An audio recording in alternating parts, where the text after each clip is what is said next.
Elliot est perdu au milieu de ses parents, qui s'ignorent tout le temps. Comment va-t-il réussir à briser la glace? Moi, c'est Elliot. Je suis curieux, je fais toujours des fouilles dans le jardin. Des photos de famille. Mes parents avaient l'air heureux sur ces photos.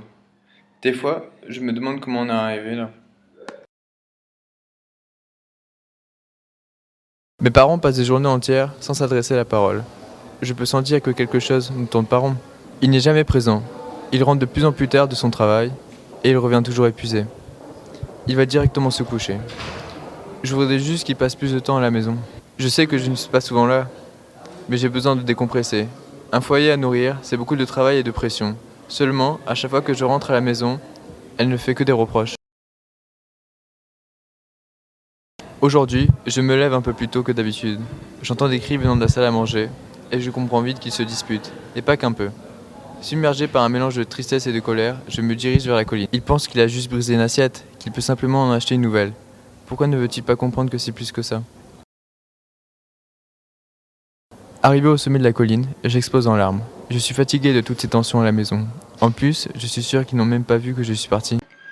Saviez-vous que les escargots aiment les carottes? C'est aussi un bon moyen de locomotion quand on n'est pas pressé. Je me noie. Je regarde en bas et vois une petite araignée. Je la prends dans mes mains. Elle s'arrête un moment, puis me dit: Viens, j'ai quelque chose pour toi. Joyeux. Youhou! Il pousse un rocher et me fait signe d'aller dans le trou sous le rocher.